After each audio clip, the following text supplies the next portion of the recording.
Welcome back. This is phase 2 of our stock tank build.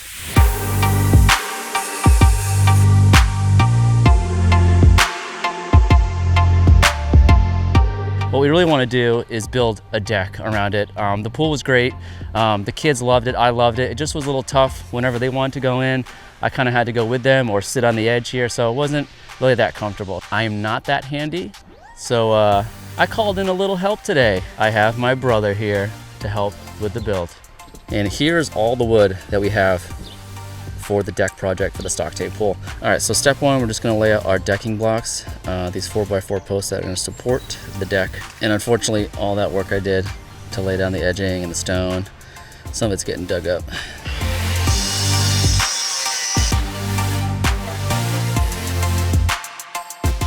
All right, so we have all the posts cut to height. And the next step is just to start connecting some 2x6s, start framing this bad boy up.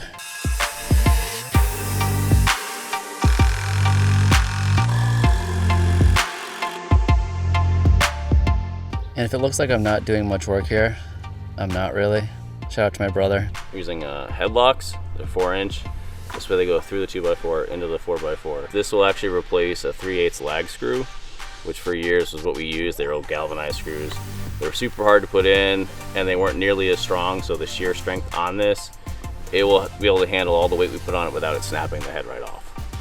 And originally I had the idea of like the stairs coming off the front here. I think the plan we're gonna do is put the stairs there, and instead of having the kids like come up the stairs and maybe fall right into the water, they can kind of get situated up there, maybe do a cannonball.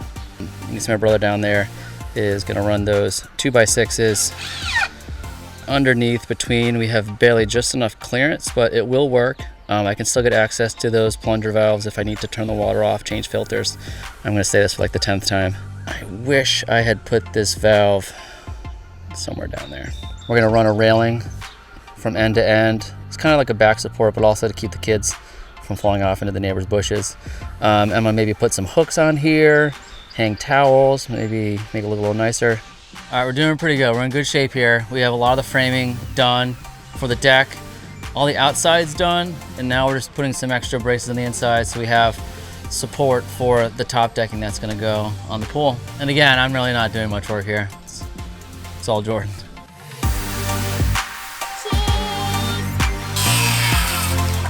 So I like to go with a hidden fastener system. One, it makes the pressure treated decking last longer. When you start having a lot of face screws, you allow water to penetrate it and then it starts to rot and decay and then your deck doesn't last as long.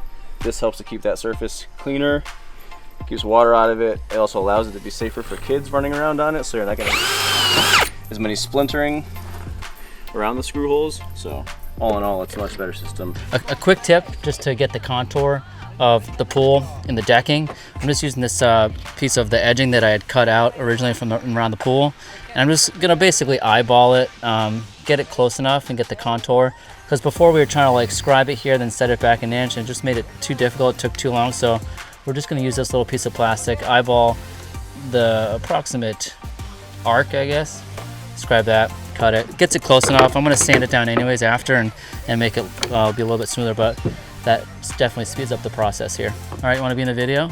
That's the end of day 2 for us here. What's left for me to finish is the back fencing, and then cover up the sides and eventually put the stairs on. You say hi, Theo? Hi. So we'll be back for day 2. So after the fronts and the sides are covered, what I want to do is build just a railing on the back there. Add some privacy and also make it a little bit safer for the kids so they don't fall off the back. Since this isn't all like one flush surface, what I plan to do is take some of my scrap, block it out here so we have a nice continuous surface, and then use my decking boards just to cover it up that way. So I'm gonna screw these in all the way down and then go to the sides. Side note too, I had a lot of extra stone, put it underneath the deck here. Helps with drainage. That way anything I put on top of it too won't be sitting on like wet dirt or mud if it does rain. So just a side note. All right, so now the decking is done. This side's sat a little bit higher off the ground than the other side, so maybe I'll do some sort of like little shrubbery or something, who knows. But I think eventually I want to do something that's gonna keep the kids from coming off the side of the deck here. Day 2 is over. I gotta go work shoot a wedding today. So Mac's gonna slowly fill it up with his squirt gun. We'll be back tomorrow to wrap it up, fill it up, hopefully have a soak. Final home stretch here. We're almost done with the deck. The last big piece is to do this back railing here. So what I'm gonna use for this back wall is just some 2x6s, 12 footers all the way across, so there's no seam in the middle. I don't have to split it, I don't have to cut it. And what I'm gonna do is space them about 2.5 inches apart, just so it gives a nice little like slat appearance to it. For this top piece here, I just used a same piece of decking here, just a 12-foot piece. It'll have a little overhang on the front and back. This might just be a nice place to put my drinks. So what I'm gonna do is just measure from post to post, divide up into thirds, and that's where I'll put my 2 vertical supports. Measure twice, cut once. Back walls are done. So I like that I have enough room. I can scooch all the way back, still put my feet in. It's not super tight. Here you can actually see where my valves look now. I still have access. It's not too tough to reach under in terms of the lock position. All right, let me preface this by saying I am not a carpenter. I'm a video guy. Since these stairs are mostly for the kids, I'm not gonna make them like your standard like 36 or 30 inches wide, just because I can step up, or any other adult can step up. But I want this for Theo and Max to be able to get up and down the pool without climbing up or wanting to jump off. So what I've basically done is taken some of these stones I had left over from the pool that were kind of where the deck is now. So I pulled those up, I dug down a little bit, compacted it in and put those down there. And I'll use the same decking board here as the tops and the face of the stairs there. So it'll make it look, hopefully, nice and pretty. It's getting hot out here. Popsicle break. About time my stairs are done. Just have a swim. So the 2 stringers are installed. Basically what I used are these framing brackets.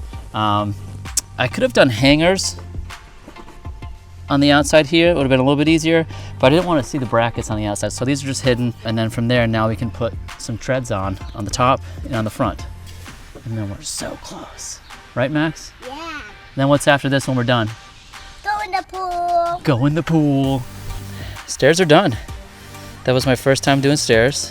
It went way smoother than I thought. The pool is done. Get your bathing suit on. Time to go swim. All right, so the deck is done. I love it. It's great. I can sit on the deck while the kids are in the pool. My oldest Max can climb in and out without any assistance. Theo still needs a little bit of help. I might actually put a little step stool in the water for him so he can get in and out as well. And most of the time when we're out here, we're kind of sitting on the ends of the pool here. I bought these little like stadium camp chairs that kind of fold up and you can adjust the angle on them. Again, they're kind of cheap in price, but they're pretty comfy. And you gotta have music out here, so just picked up myself a little Bluetooth waterproof speaker. Kids can get it wet, super loud, annoys the neighbors. The last final step for us really is to get a permanent cover for it. So what I have done is ordered a custom tarp. I will link in the description below where I got the tarp. It's gonna be a custom round tarp. It's a little bit bigger than the pool. It's a mesh material, so it will let some light through and also let some water through, but still be sturdy enough where I can attach it all the way around, and it keeps the kids from falling in if they're unattended and they go on the deck. So thanks again for watching, guys. This has been a lot of fun putting this together. Hope you enjoyed it. This really wasn't supposed to be a tutorial on how to build a deck, just give you some ideas on what you can do to build a deck around your stock tank pool. Leave any comments below, and we'll see you in the next DIY. And after that, all we need to do,